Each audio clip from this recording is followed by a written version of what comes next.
The chamber lights of the Galactic Senate shimmered like slow lightning, gold and blue beams pulsing across a dome large enough to fit an entire human city inside.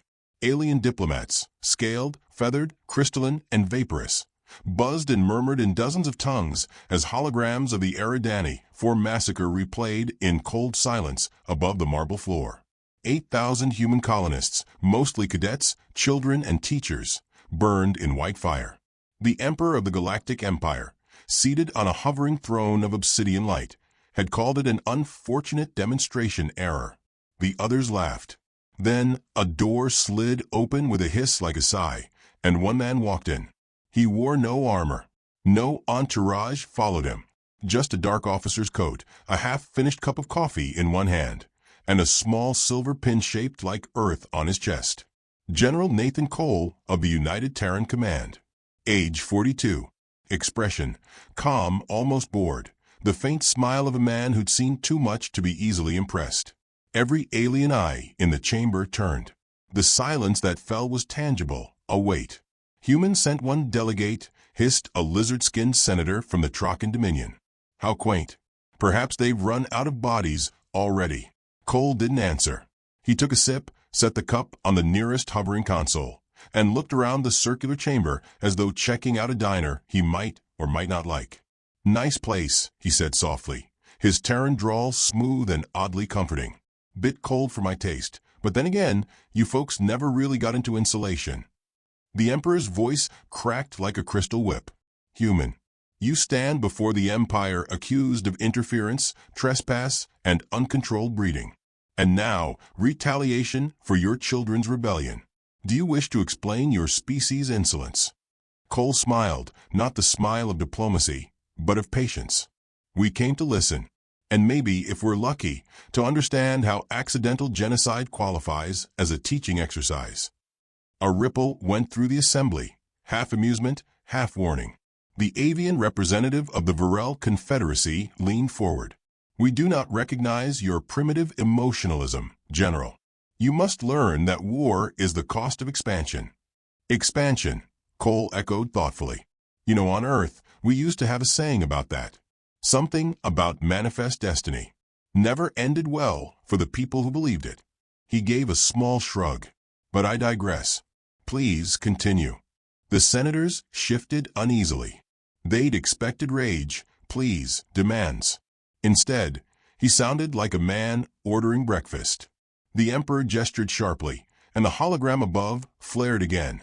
Colonial bunkers vaporizing under orbital bombardment. Eridani 4 harbored insurgents. It was an authorized strike. Your offspring were trained killers. Cole's voice didn't rise, but the air changed. They were 13. A murmur rolled across the seats. The Emperor leaned back, his expression unreadable. "Collateral." Cole nodded once. "Then we understand each other perfectly." He stepped closer to the dais, the sound of his boots echoing against marble. "Now, let's talk about proportional response. You see, when humans lose sons, we don't just grieve. We adapt. We hold funerals, write anthems, make promises. And then we do something very strange." A blue-skinned diplomat sneered. "We are familiar with your primitive vengeance cycles." "Oh no," Cole said kindly, "not vengeance. Logistics." He tapped his wristband. The chamber lights dimmed, and a holographic map unfolded. Starlines, systems, wormhole networks. A vast scatter of red points glowed in the void. "These," he said, "are your border garrisons." The chamber rustled in confusion. "How do you?" Cole lifted a hand. "Relax. I'm just here to talk. I'm not even armed." The avian delegate hissed. "You dare." "Dare's a funny word," Cole said, rubbing his temple. "We stopped using it after Mars. Words like dare, fear, mercy, they're too subjective. We prefer measurable variables." Someone whispered, "He's insane." Cole grinned. "Maybe. But history favors the lunatics who plan ahead." He began pacing slowly, letting his gaze sweep the tiers of alien faces. "When Earth joined this council, we sent teachers, engineers, doctors. We brought music, literature, food. Ever tried barbecue?" Silence. He sighed. "Right. Pity. Anyway, we thought cooperation was progress. Then Arid Danny happened. 8,000 lives. You didn't just kill our children. You killed the illusion that we were part of something civil. The crystalline delegate clicked nervously. Human emotion is inefficient. Detach. Cole's eyes flicked toward her. We tried that once. Cold wars, silent wars, digital wars. Turns out, when humans detach, we don't stop fighting. We just stop warning. The Emperor's expression soured. Is this a threat? Cole chuckled softly. If it were, you'd already be dead. The words hung there, simple, factual, terrifying. No one moved. Even the Emperor's guards, born and bred for combat, froze like statues. Cole picked up his coffee again, took a slow sip, and exhaled. You know what I love about coffee? The ritual. The patience. Boil, grind, pour, wait. Teaches discipline. Humans learn patience the same way, drop by drop, burn by burn. He set the cup down. We waited a long time to be taken seriously. He leaned forward, resting both hands on the Emperor's dais. Now we're done waiting. The chamber filled with whispers. Some pleaded for restraint. Others muttered about extermination orders. The Emperor's voice boomed. You cannot threaten the Empire. Ape. Your fleets are small, your technology inferior. Even now your colonies tremble. Cole looked up at him, head slightly tilted. You're right. We're small, outgunned, outnumbered. But here's the thing.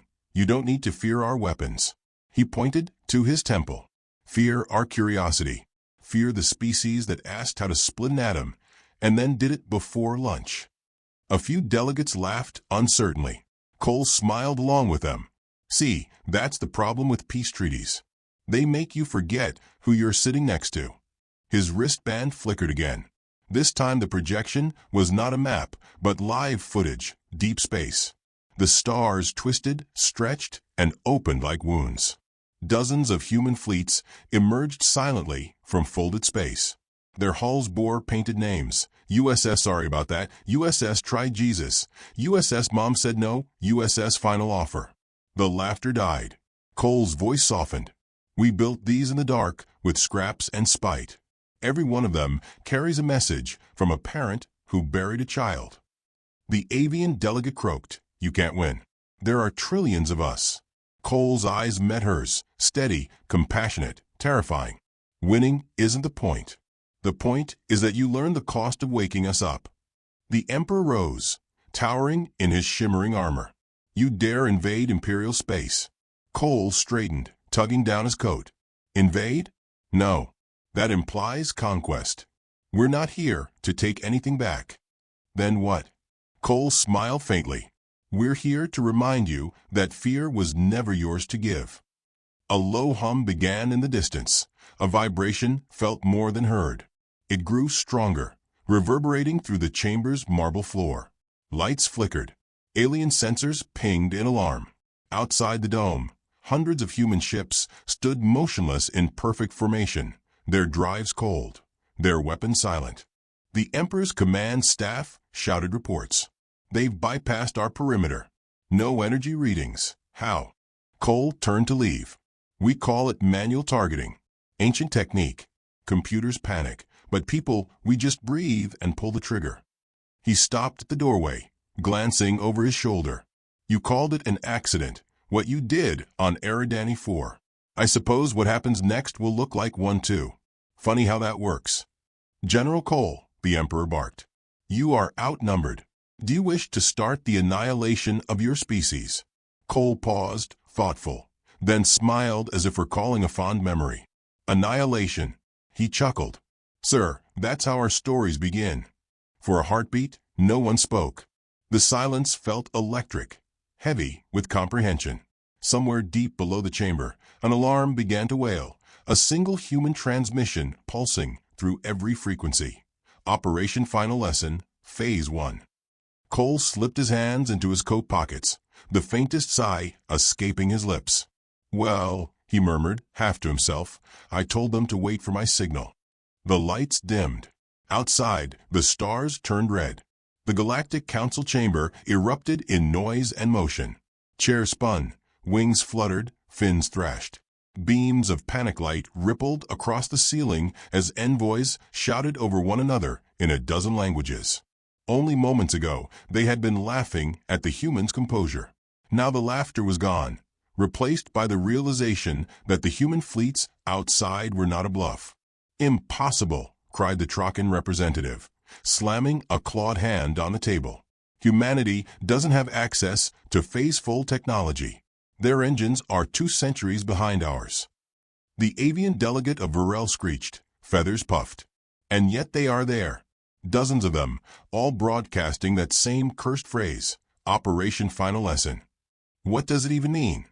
No one answered. The Emperor stood rigid, jaw clenched, his gaze fixed on the holoscreen showing human ships scattered across Imperial sectors. They didn't move or open fire. They simply existed, calmly, perfectly placed, as if they had rehearsed this day for years. The silence of those ships was the most terrifying part. "Perhaps their systems malfunctioned," offered the crystalline envoy, her voice trembling through refracted tones. "Perhaps they stumbled into our space by mistake." A low chuckle came from the back of the room. It was Lord Havex, an aged reptilian tactician whose scaled skin shimmered like old bronze. "Mistake," he hissed. "Humans do not stumble. They trip you and call it gravity." Nervous laughter fluttered through the chamber, but it died quickly. On the central display, one of the human ships shifted slightly, its engines glowing blue-white. The name emblazoned across its hull flickered into focus. USS Mom said no. "What kind of warships bear such ridiculous names?" asked the Emperor in disbelief. The AI interpreter that served as the Council's data analyst chimed in with serene neutrality.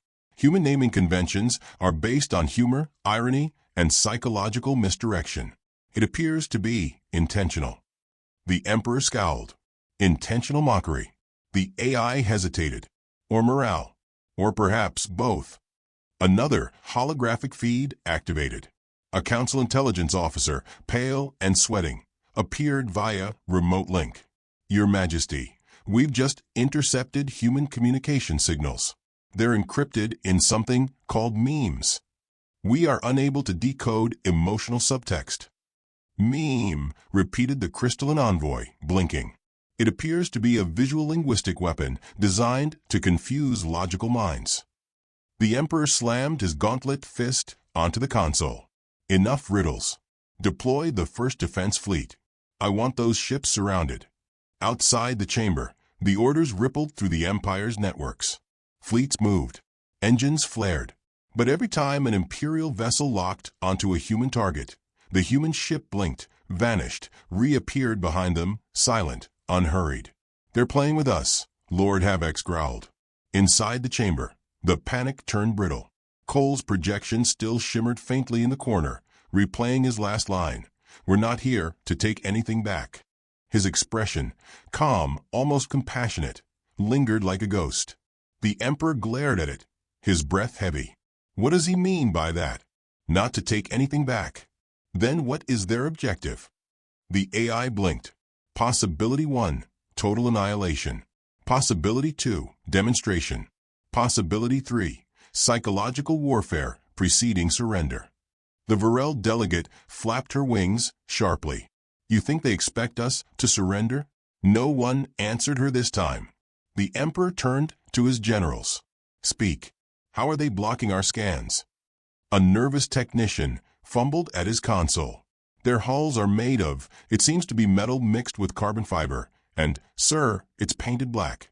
The systems can't read black surfaces against deep space." A hush. "So they hid an armada," muttered Havex, "with paint." Cole's voice replayed again in someone's mind. "We just breathe and pull the trigger." The phrase struck differently now.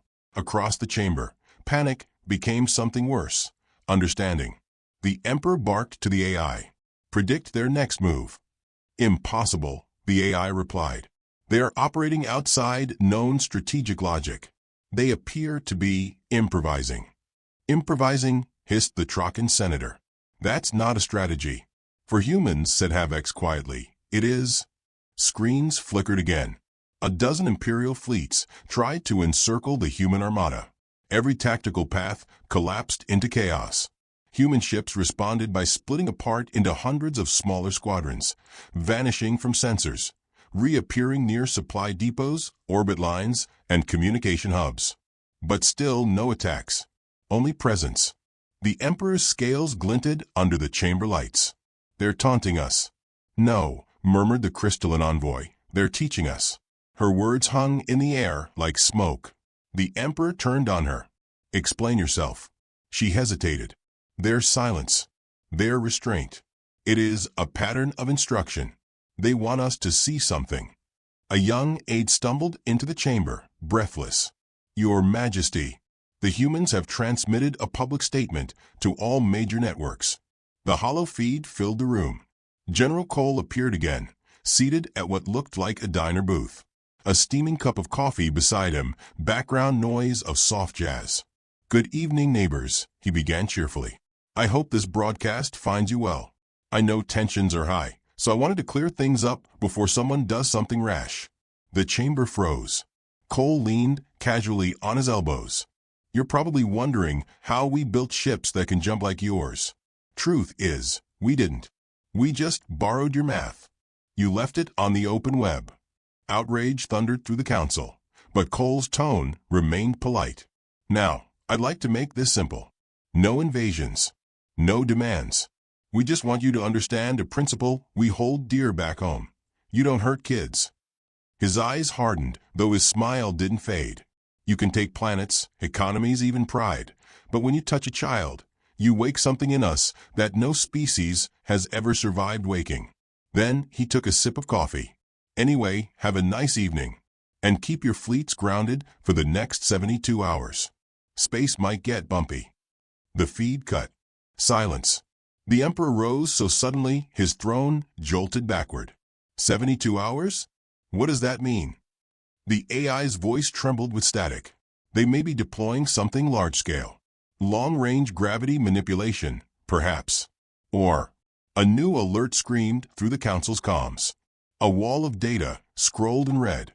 Mass signatures detected across 8 sectors. The Emperor spun toward the screen. "Weapons." "No," said the technician, pale, shaking. "Cargo drops. Human capsules, millions of them entering atmospheres."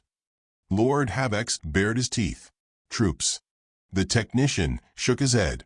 "Food. Medicine. Blankets." The entire chamber fell still. The crystalline envoy whispered, "They're aiding our border colonies. Feeding our civilians." The Emperor's fists clenched. "They mock us with charity." Havix's eyes gleamed faintly. "No. They're reminding the galaxy who the monsters are." Reports flooded in. Everywhere the Empire had oppressed its own people, human drones descended, dropping relief supplies wrapped in transparent foil printed with a symbol. 2 small handprints. The message beneath read, "For the children." "This isn't war," the avian delegate rasped. "It's theater." The Emperor turned toward her. Then who was the audience? Her feathers rustled. Everyone with a conscience.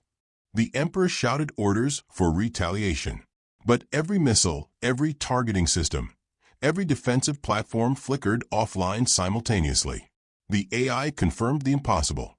"They have not attacked our systems, sire. They are simply broadcasting a stronger network signal. Their civilian bandwidth is overriding ours." Panic turned to disbelief. How do they coordinate this?" cried the technician. The AI hesitated, then answered softly. "They do not coordinate. They empathize. Their patterns suggest millions of individual pilots acting with identical moral alignment. No central control." The crystalline envoy murmured, unity through grief. Outside, the stars pulsed red once more. Across the Empire's night skies, the human transmission looped endlessly. A child's voice, small and trembling, recorded from Eridani 4 before the bombing. "Please, someone tell my daddy I tried to be brave." Every being in the council chamber froze. Some covered their faces. Others stared at the floor. The Emperor's voice broke the silence, hoarse and shaken.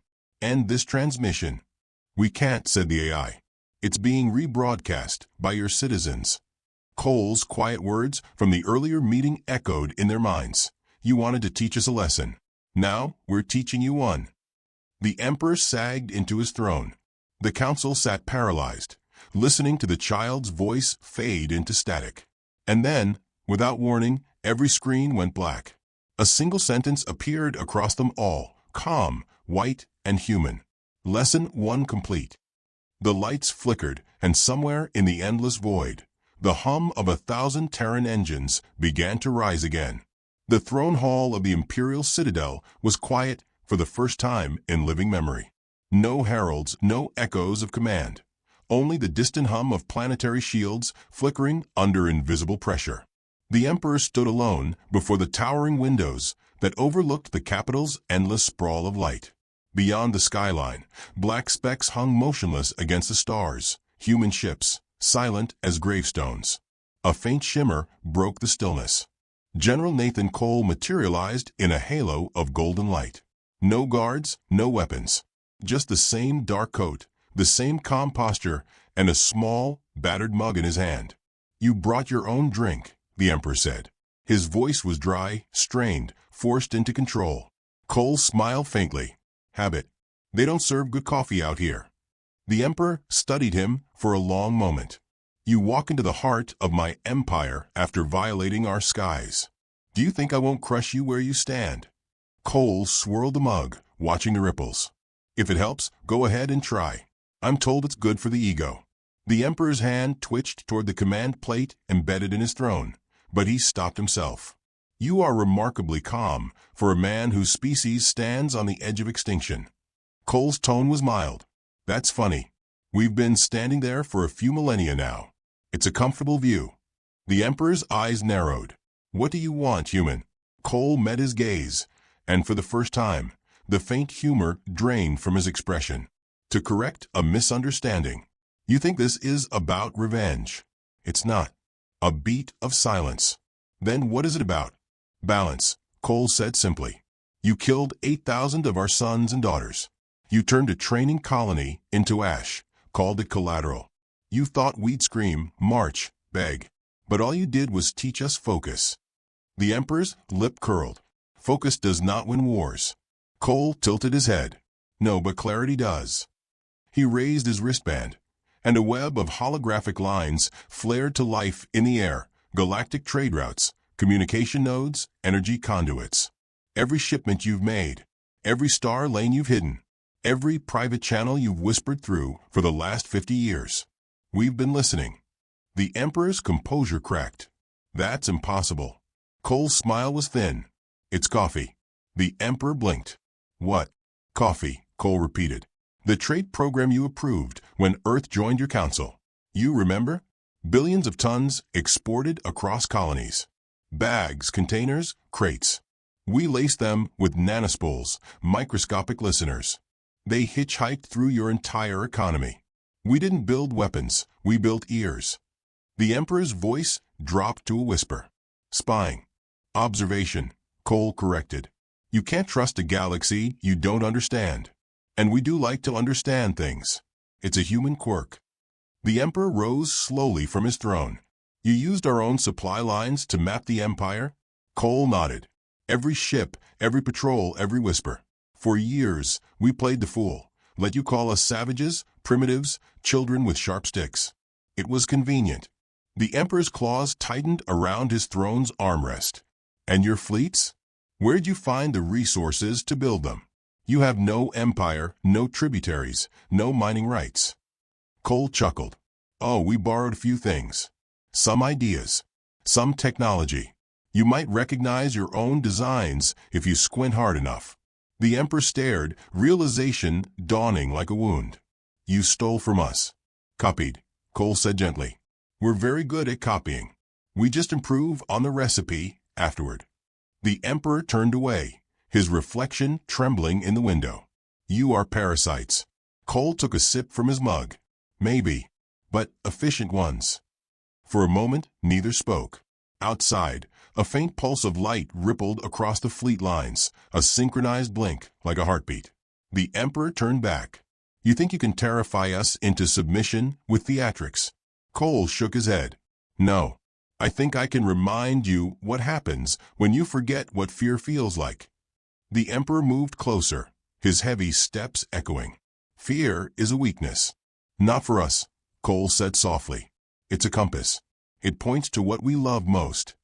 He flicked his wrist again, and the hologram shifted, now showing 1,000 human faces. Men, women, children. The Emperor frowned. Who are they? Volunteers, Cole said. Pilots, engineers, medics. Every one of them lost someone on Eridani 4. Every one of them built the ships you're staring at right now. No government orders. No conscription. Just grief. The Emperor's tone turned scornful. You expect me to fear sentiment. Not fear, Cole said. Understand it. That's what you never did. You mistake empathy for weakness because it doesn't fit into your equations. You don't realize it's what keeps us from burning the stars themselves. The Emperor sneered. And yet here you are, threatening to burn mine. Cole's eyes hardened. Because you forgot mercy first. The Emperor's jaw clenched. So this is it. You came to deliver an ultimatum. Cole smiled faintly. You misunderstand again. This isn't an ultimatum. It's a history lesson. He tapped his wristband once more. The lights dimmed. A new projection unfolded, a timeline stretching back centuries, filled with hidden data points. The Emperor recognized some of them: secret battles, unexplained disappearances, mysterious salvage operations. Cole's voice was calm, almost conversational. When we joined the galaxy, we were scattered, divided, too busy fighting ourselves to matter. But that's the thing about humans. We unite best after funerals. Your little massacre gave us the one thing we never had before. The Emperor whispered, purpose. Cole nodded. Every factory, every orbital yard, every nation turned their grief into work. For the first time, we stopped fighting over borders and started fighting for one. The Emperor's tail lashed against the marble floor. You engineered unity through loss. Cole's gaze softened. We didn't have to. You did it for us. A heavy silence followed. The Emperor stared out the window again, watching the black silhouettes of the Terran fleet. You expect me to believe this is benevolence? Cole shrugged. You can believe whatever helps you sleep tonight. We're not here to occupy you. We're here to make sure no one ever repeats what you did. Not us. Not you. Not anyone. The Emperor's eyes glowed faintly with fury. You think you can police the stars? Cole's expression didn't change. Not police. Protect. There's a difference. The Emperor's voice rose, sharp and cold. You are hypocrites human. You preach morality with one hand and build weapons with the other. Cole's smile returned, sad and knowing. That's not hypocrisy. That's survival. For a moment, the Emperor saw something flicker behind the human's calm. Something ancient, raw, uncontainable. It wasn't rage. It was memory. Cole set his mug down on the nearest console. You should know, the cadets you killed on Eridani weren't just children. They were part of a project. Simulated command scenarios, war ethics, crisis diplomacy. They were learning how to prevent wars. The Emperor's voice faltered. They were soldiers in training. They were children learning peace. Cole corrected softly. And when they died, so did that lesson. We had to write a new one. The Emperor turned away, his voice a low growl. You will damn yourselves trying to teach it. Cole's eyes glinted. We already have. The question is, will you? The two figures stood in silence, framed against the stars. The Emperor's reflection trembling beside Cole's steady one. Outside, the Terran fleet shifted once again, forming a perfect ring around the planet. What happens now? The Emperor asked finally. Cole looked down at his wristband, where faint blue lines pulsed in sequence. Now, he smiled faintly. Now we demonstrate humanity's version of restraint. The Emperor's brows furrowed. Restraint. Cole nodded toward the window. If we wanted vengeance, your world would already be dust. But that wouldn't teach you anything. So we're giving you something worse. The Emperor turned sharply. And that is... Cole's tone was quiet, almost compassionate. Perspective. Outside, every human ship fired at once, but not at the planet. The beams lanced upward, carving symbols into the void itself, massive enough to be seen from a surface. Two small handprints glowing white against the black. Beneath them, in ancient galactic script, one sentence burned, "For the children of Eridani." The Emperor stared, breath caught between awe and terror. "What is this?" "A promise," Cole said. The Emperor turned toward him, trembling with suppressed rage. "You think this gesture frightens me?" Cole picked up his mug, finishing the last of his coffee. "Not yet." He glanced at the clock embedded in the wall, then back at the Emperor. "You'll understand soon enough. The countdown just started." "Countdown to what?" Cole smiled faintly, stepping backward as his projection began to fade. "To the moment you realize mercy was your only shield." Then he was gone, leaving behind the faint smell of coffee and the hum of 1,000 engines aligning in perfect silence. The stars burned white and soundless as the human fleet began to move. The imperial capital hung beneath them like a wounded jewel, half the lights gone dark, its defenses frozen under a blanket of invisible code. No bombardment came, no demand, just the quiet hum of ships shifting position, forming something vast and deliberate across the sky.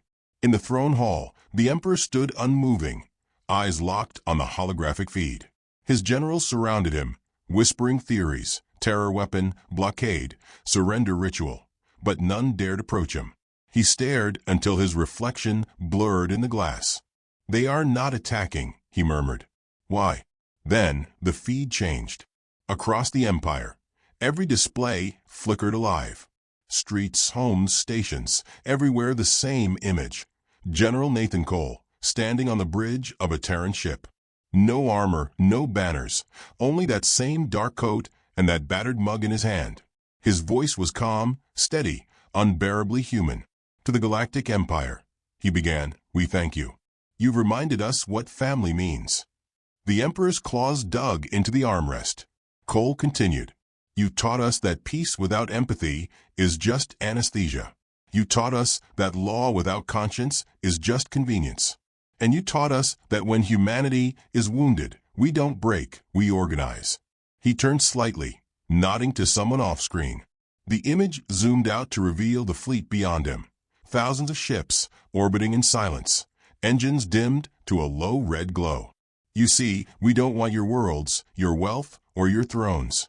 We came to deliver a message, one your ancestors already knew, but you forgot. Mercy," he said softly, "is a weapon too." A murmur ran through the imperial court. On the planetary surface, alarms blared uselessly as human drones descended, not with bombs, but with light.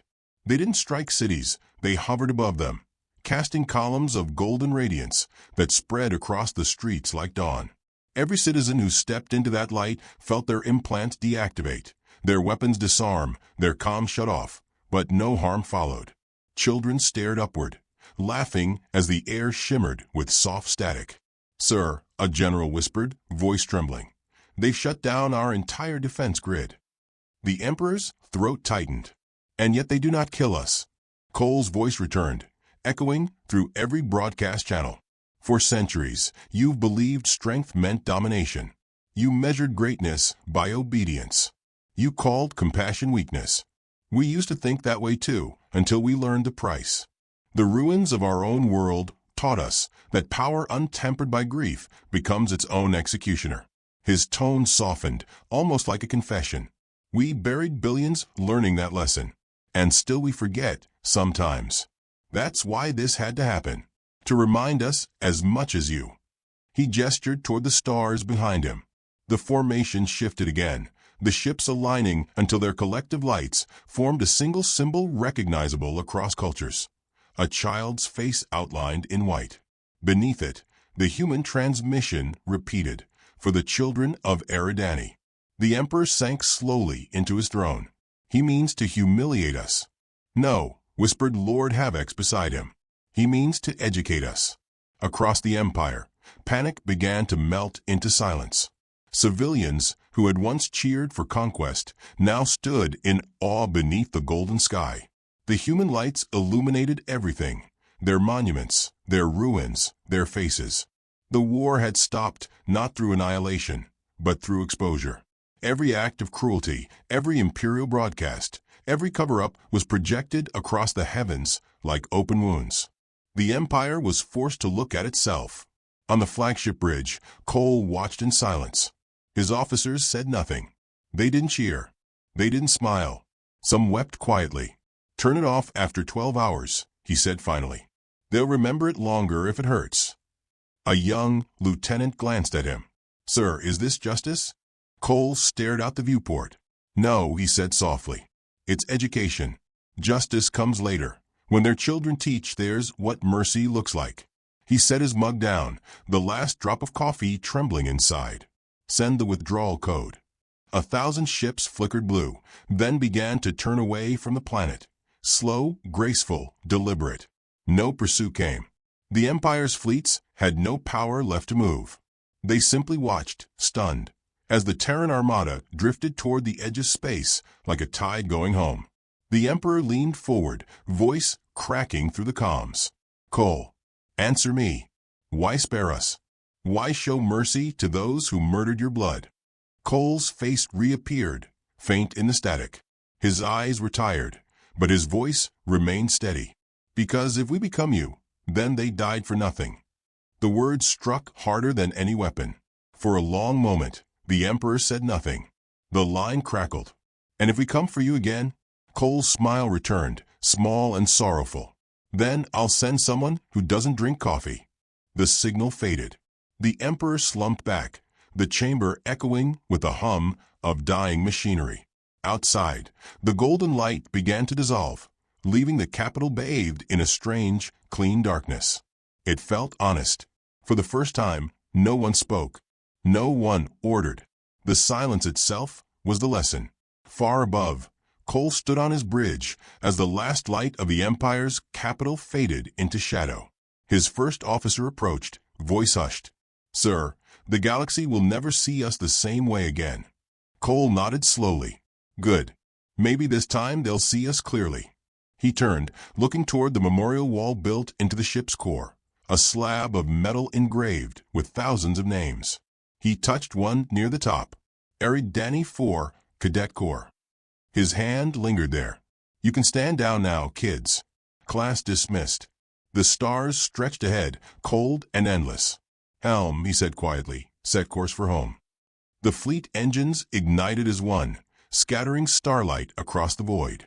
The human ships vanished into the black, leaving behind no wreckage, no graves, only silence, and the faint echo of a child's voice whispered across the galactic networks. "Tell my daddy I try to be brave."